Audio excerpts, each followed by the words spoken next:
Everyone, welcome back to Thrivix trading. और आज हम लोग जो है जीएनएफसी ट्रेड का ब्रेकडाउन करने जा रहे हैं। बहुत लोग मुझे पूछ रहे थे कल के बाद से कि जीएनएफसी में जो 7% बने हैं उस ट्रेड का लॉजिक क्या है, किस बेसिस पर ट्रेड को लिया गया था, एंड एंट्री कब ली थी, एग्जिट कब लिया था मैंने, एंड एग्जैक्ट रीजनिंग क्या था उस चीज के पीछे को लेकर, टेक्निकल एनालिसिस क्या था, मैं आप लोग को अच्छे से समझाता हूं।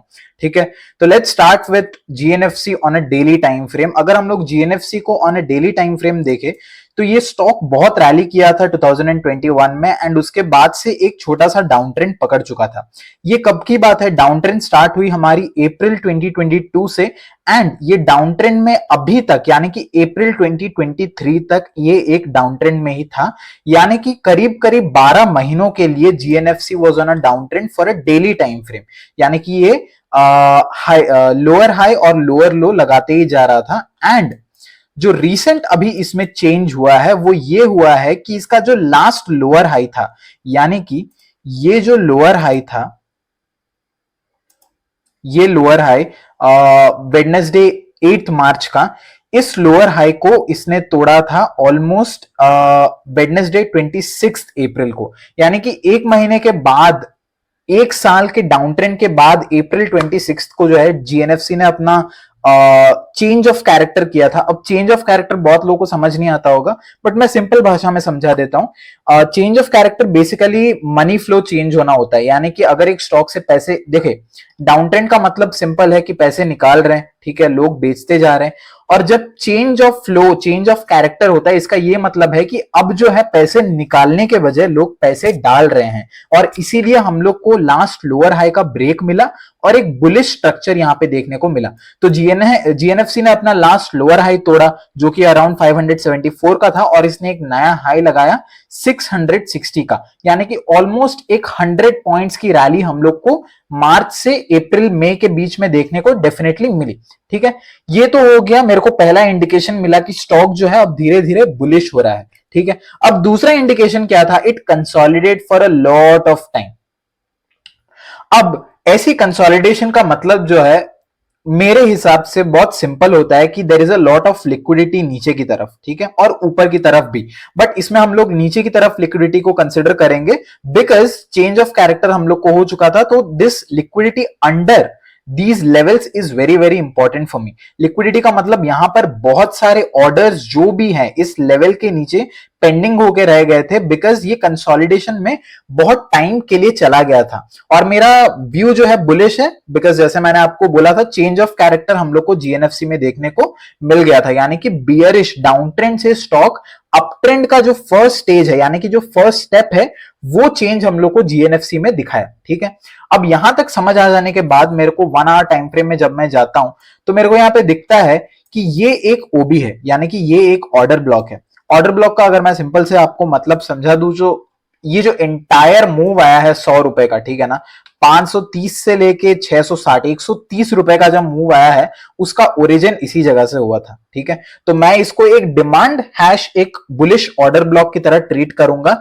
एंड जब मैं इसको एक बुलिश ऑर्डर ब्लॉक की तरह ट्रीट करता हूं तो मेरा सिस्टम ये मुझे बताता है कि जब भी ये फिर से ये स्टॉक उस डिमांड पर आता है तब यहां पे डिमांड जो है किक इन कर सकता है, एंड यहां से फिर से हम लोग को एक नया हाई देखने को मिलता है। सिंपल मायनों में अगर मैं बताऊं तो अगर एक स्टॉक की अगर ऐसी चीजें करता है, ठीक है, और वो फिर से इस जगह पर आता है, देन हम एक्सपेक्ट कर सकते हैं कि वो और एक जो है नया हाई लगा सकता है यहां पे, बिकॉज ये डिमांड ने जो है ऑलरेडी एक हायर हाई लगा दिया है।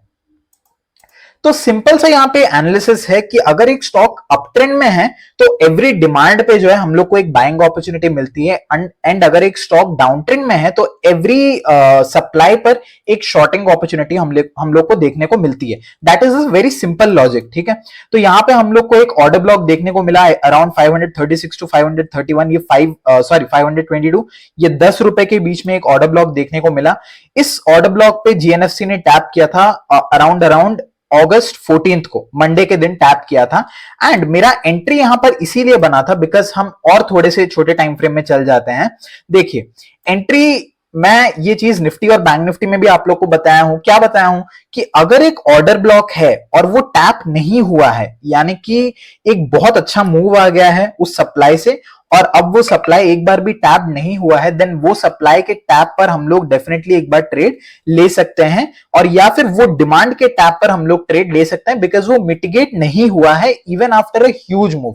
यानी कि लेट अस से ये हम लोग को एक ह्यूज मूव यहां पे देखने को मिल गया है, ठीक है, ये हमारा डिमांड है, ये वंस एक बार भी टैप नहीं हुआ है। तो जब ये टैप होने पर आता है, हम लोग दो चीजें कर सकते हैं। एक है कि हम लोअर टाइम फ्रेम में रिवर्सल का वेट कर सकते हैं, यानी कि हम 5 मिनट 15 मिनट पर जाके थोड़ा रिवर्सल देख सकते हैं कि हम लोग को एक बुलिश एंगल्फिंग कैंडल मिल रही है, या फिर हम लोग को कुछ अच्छा सा जो है हम लोग को एक अच्छा सा बहुत अच्छा कैंडल्स देखने को मिल रहा है ग्रीन कलर का, कि यहां से हम लोग को स्ट्रेंथ मिल रहा है या कोई भी साइन ऑफ स्ट्रेंथ मिल रहा है, और तब हम लॉन्ग करें। या दूसरा, मैं जो मोस्टली बिलीव करता हूं कि मेरे को कंसोलिडेशन चाहिए।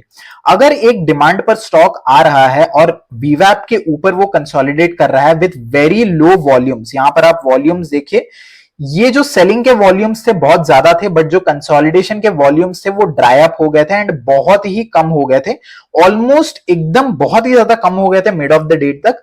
एंड तभी जाके जो है हम लोगों ने अराउंड 230 के अराउंड जीएनएफसी में एंट्री ली थी, बिकॉज मुझे mostly end of the day में ट्रेड करना अच्छा लगता है। जब यूरोप ओपन हो जाता है तब अच्छे अच्छे मूव्स आते हैं स्टॉक में, बिकॉज मार्केट का जो डायरेक्शन है तब और भी ज्यादा निखर कर आता है। अगर बुलिश है तो मिड कैप और स्मॉल कैप में अच्छे बुलिश मूव्स आने लगते हैं। तो मैंने इस एरिया पर अराउंड मेरी एंट्री बनाई थी, एंड फिर उसके बाद से जो है हम लोगों ने इस एंटायर जर्नी को राइड किया था।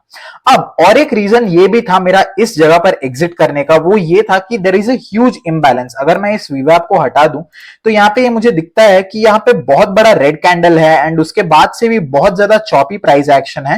तो ये मुझे एक चीज यहाँ पर जरूर बताता है कि there is a lot of imbalance over here, यानी कि बायर और सेलर का बहुत ज्यादा इंबैलेंस है इस पर्टिकुलर एरिया पर, एंड इस चीज पर मुझे कैपिटलाइज डेफिनेटली करना था। तो मेरे हिसाब से अब देखिए कितने क्राइटेरियाज मेरे हिसाब से सेट हो रहे थे। पहला है स्टॉक जो है बेरिश से बुलिश हुआ, दूसरा है वो ऑर्डर ब्लॉक पर आया, तीसरा है वो कंसोलिडेट कर रहा था, चौथा है लेफ्ट हैंड साइड पर इंबैलेंस भी था। तो जब मेरे चार क्राइटेरियाज इस पर्टिकुलर चीज में फिट हो गया, I took the entry and then we exited this around, मैं डिस्कॉर्ड पर जाके दिखा देता हूं, देखिए we exited this around booking full in GNFC 579.85 yesterday 930 के अराउंड हम लोगों ने 580 रुपीस के अराउंड जीएनएफसी को जो है एग्जिट कर दिया। बिकॉज ऑल्दो मुझे पता है कि यहां पर एक प्रोबेबिलिटी है कि यहां पे एक नया हाई लग सके, या ये इस चीज के ऊपर भी 6666 के ऊपर भी जा सके, बट हमारे मार्केट कंडीशंस को देखकर मैं थोड़ा जो है इधर प्रॉफिट्स अपने लॉक करना सही समझा। और मैं इसीलिए इस पर्टिकुलर सप्लाई जोन पर, जहां से हम लोग को बहुत बड़ा फॉल देखने को मिला था, ये सप्लाई जोन से अराउंड 580 के पास से हम लोगों ने जो प्रॉफिट बुक कर लिया। अब इसके ऊपर ये फिर से और कितना परसेंट निकल गया, यहां से और 4.5-5% निकल गया, but it doesn't matter. The most important thing in swing trading is unrealised profits are not profits. बहुत लोग को स्विंग ट्रेडिंग में ये बहुत बड़ी गलती कर लेते हैं कि वो लोग जो है अनरियलाइज्ड प्रॉफिट्स को अपने प्रॉफिट समझते हैं। अरे भाई मैं तो 1 लाख की कैपिटल में 10,000 में प्रॉफिट में हूं, वो प्रॉफिट नहीं है, बिकॉज वो अनरियलाइज्ड है, आपने उसको बुक नहीं किया स्विंग ट्रेडिंग में। और स्विंग ट्रेडिंग मिड कैप और स्मॉल कैप में और भी ज्यादा डेंजरस है, बिकॉज मैं बोलता हूं अगर एक अच्छा मिड कैप और स्मॉल कैप स्टॉक है तो आप उसको स्विंग ट्रेडिंग में कितने भी दिन भले ले लो, अगर फंडामेंटली स्ट्रांग है तो चल जाएगा। बट मिड कैप और स्मॉल कैप अगर थोड़ा भी वीक है, और वो पर्टिकुलर स्टॉक थोड़ा भी वीक है, प्लस मार्केट भी थोड़ा वीक है, नो मैटर आप कितने ही बुलिश ट्रेंड में हो, नो मैटर आप कितना ही ऊपर जाओ, अगले दिन वो 10 या 20% नीचे ओपन होने की क्षमता रखता है। यानी कि it has the capability to open 10-20% lower than what you have always what your stop loss might have been. तो इट इज वेरी आप लोग को स्विंग ट्रेडिंग अगर मिड कैप और स्मॉल कैप में करनी है तो आपको एक चीज ध्यान में रखना पड़ेगा, आपको ओवर कॉन्फिडेंट होकर बड़े टारगेट्स नहीं लगाना है, और आपको अंडर कॉन्फिडेंट होकर 1-2% का टारगेट नहीं रखना है। आपको स्विंग ट्रेडिंग में मोस्टली इन मिड कैप और स्मॉल कैप आपको समझना पड़ेगा कि एक स्टॉक अगर 6-10% का रिटर्न्स आपको दे रहा है, it is a very very good stock. और कुछ ऐसे स्टॉक्स भी होते हैं जो दिन में 18-20% रिटर्न दे देते हैं, जैसे कि आज वैभव ग्लोबल जो था, it almost give 18-20% returns in a single day, right. और उसके बाद जो है आज आरवीएनएल भी था, सुबह इट शोड अराउंड 5%, नेटवर्क 18 भी था, वो भी आज सुबह 5-6% का रिटर्न दिखा रहा था। तो कुछ स्टॉक्स जो है वो कुछ घंटों में 5-10% दे देता है स्मॉल कैप और मिड कैप में, और कुछ स्टॉक्स एक दिन में दे देते हैं। और जीएनएफसी जैसे स्टॉक्स जो है वो हम लोग को कुछ दिन लगाते हैं, बट टेक्निकली बहुत ही ज्यादा अच्छा स्टॉक मुझे दिख रहा था, इसीलिए हम लोगों ने ये ट्रेड लिया और हम लोगों ने अराउंड 580 के पास जो है अपना बुक किया। आई होप आप लोगों को क्राइटेरिया समझ आया होगा, मैंने जो भी क्राइटेरिया बोला मेरी एंट्री करने का, एंड बहुत ही लॉजिकल ट्रेड था। देखिए, हमको हमेशा पता होना चाहिए कि अगर हम एक ट्रेड जीत रहे हैं तो क्यों जीत रहे हैं, और अगर उस ट्रेड में लॉस हो रहा है तो क्यों लॉस हो रहा है, बिकॉज वो एनालिसिस के बिना आप अगले ट्रेड पर बढ़ नहीं पाओगे। So that is why I am putting this analysis out for you guys. I hope you will like it. GNFC में प्लीज मेक श्योर आप एक लाइक ड्रॉप कर दे, नीचे कमेंट में आपके क्वेरीज है या कुछ भी बोलने को है इस ट्रेड के related, please drop it down there and subscribe जरूर कर देना चैनल को। Thank you so much for watching this entire video. I hope this help you a lot, and I'll see you again tomorrow. Until then, bye bye.